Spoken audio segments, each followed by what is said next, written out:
Hey guys, today we're going to be looking at how to create a little select or drop-down element similar to the one you can see right here, where you can scroll and just select every element you want and also read out the state it currently has, because that's quite important, right? So let's get started. First of all, I created this little React app using create React app, which we are just going to edit real quick inside our app.js. And as always, we'll just remove everything for now, because this just isn't necessary right now. You can also remove the logo now, because that's not going to be used either. Now let's look, and it works. So there are two options which we could use now. One would be to actually create our own component, which we're going to do. The other would be to just work in here. So we're going to create a new folder called components. In this folder called components, we're going to create another folder, which is called select. And inside select, we're going to create a file called index.js. And we're going to create another file called select.css.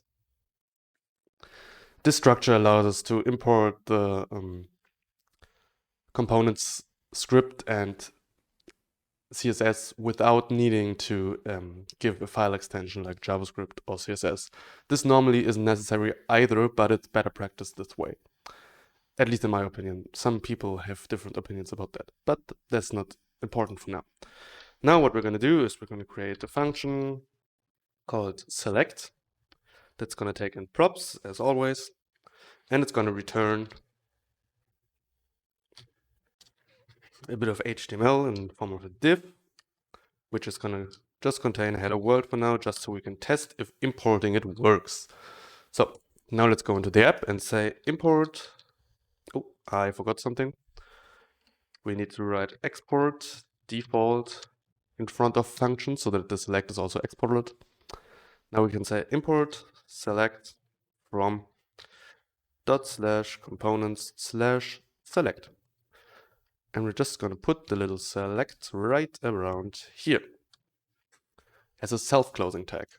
And now you can see hello world renders, so everything's working. Now, how is the select going to be structured? Well, we're going to have one div that's going to be our wrapper. So we're going to say class equals wrapper.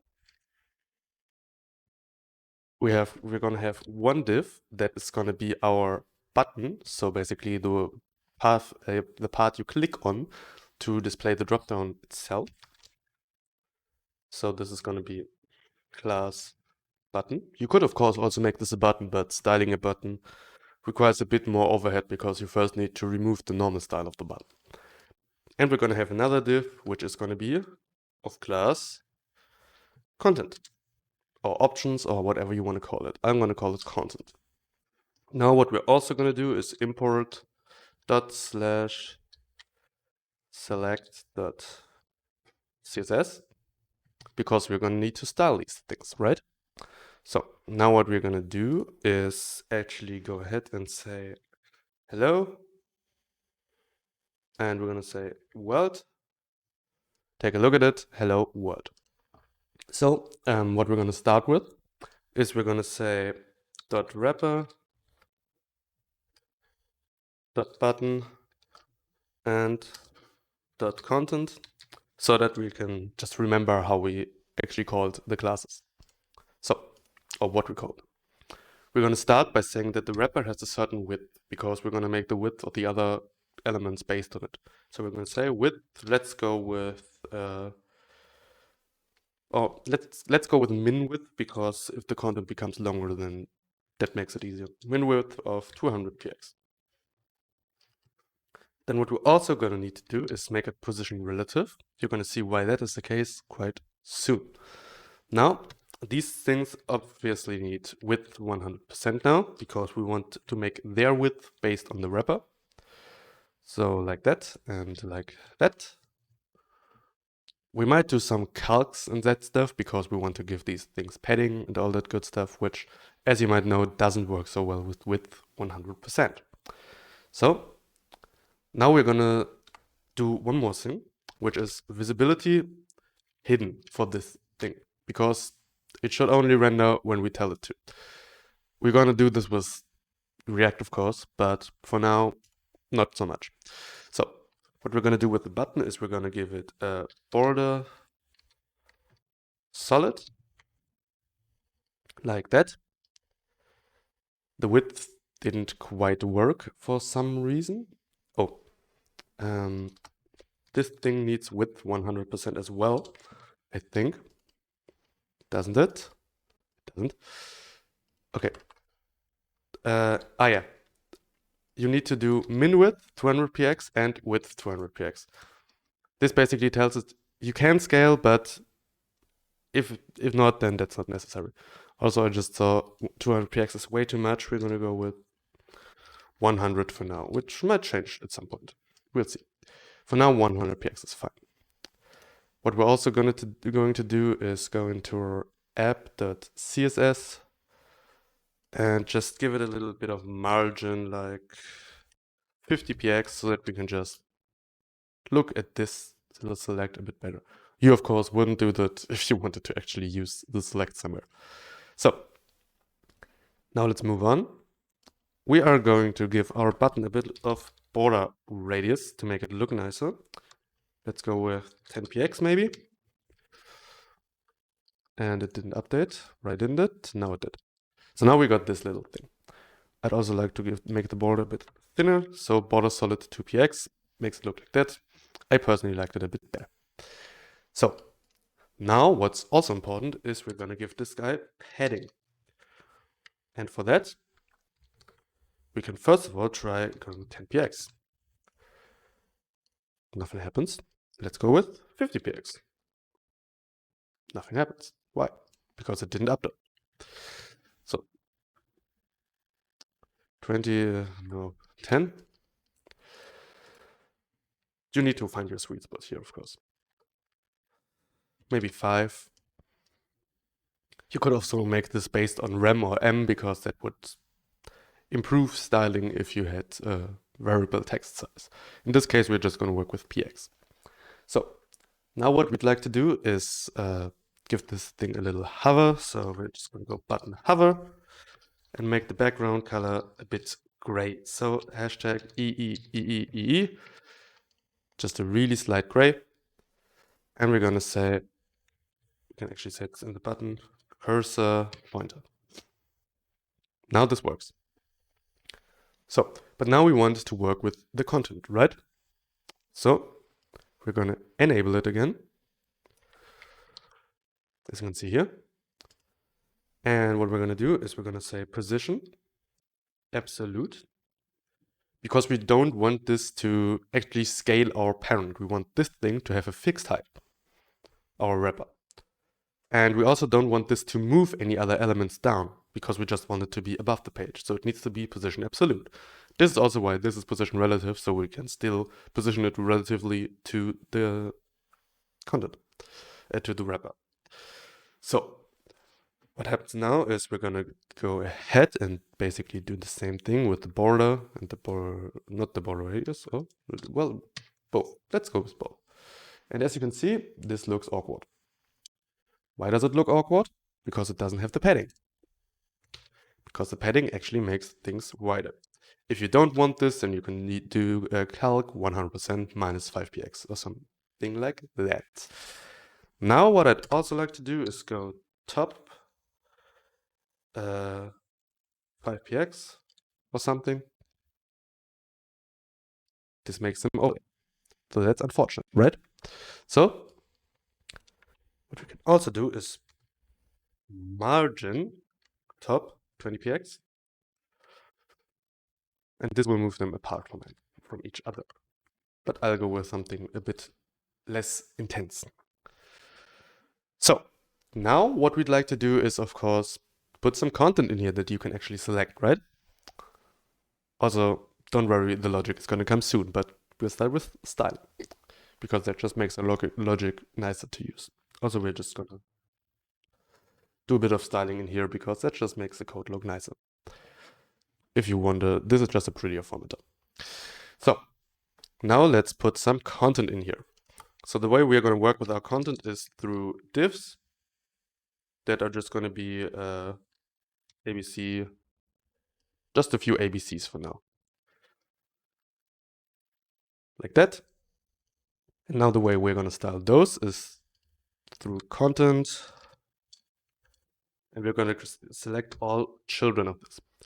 The arrow is important because otherwise we are going to recursively select all children of these, which we don't want. So what we're going to do now is we're going to say border bottom is going to be solid in a bit of a gray and 1px. Let's test this out. And you're going to see a little border right here. You can, of course, make it darker or bigger or whatever you want. We'll just go with this one now. Also, what you're going to see is this looks a bit ugly. So what we might want to do here is actually get rid of the padding because that makes it less ugly. There are some more things you, of course, need to change, like content, last child, I think. Might be like this. I'm always a bit confused at these things, but for this we're going to say border bottom none. And that did not work, unfortunately. Maybe like this. I'm not quite sure. That worked, okay. So basically this causes the border to not overflow, which would be ugly. But what we need to do now is actually go up here into our button and do a little calculation, which is 100% minus 5px, which should, no, it actually doesn't fix it. So let's take a look at why it doesn't fix it. Well, we only subtracted 5px, but we need to subtract 10px because the padding is on both sides. I forgot that. Now the things are the same width, or more or less the same width. There's maybe a bit of margin of error, but you can work that out, right? So now what we're going to do is also give our content a max height of, let's say, yeah, this actually needs to be max height, sorry, because if it's not, then it's going to be too big in some cases. So let's just go with max height 100px. As you can see, now we've got some overflow. So overflow,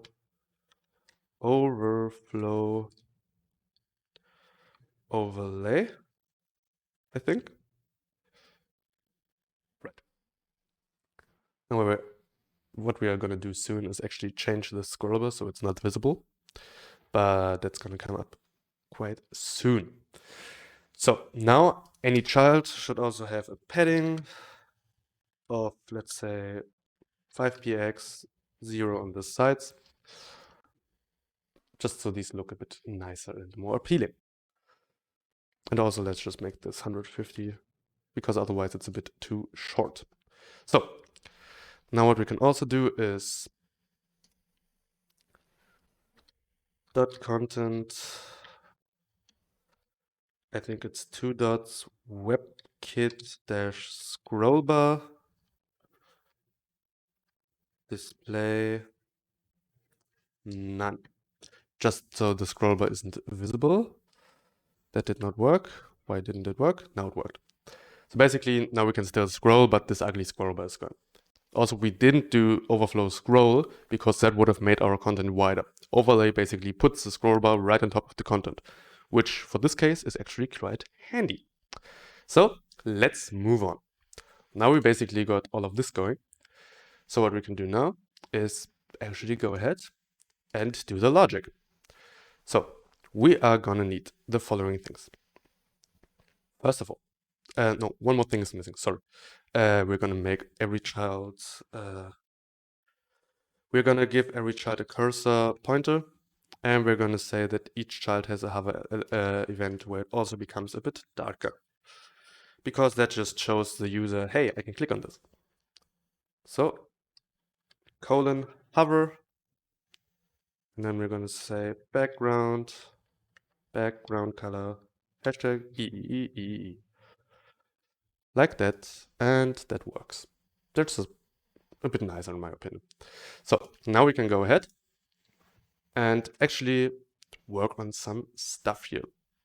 So we are going to import use state from React, because this will allow us to actually store the value we select. So we're going to say const. If you don't know how to use state, by the way, you can click the video I'm going to link in the end.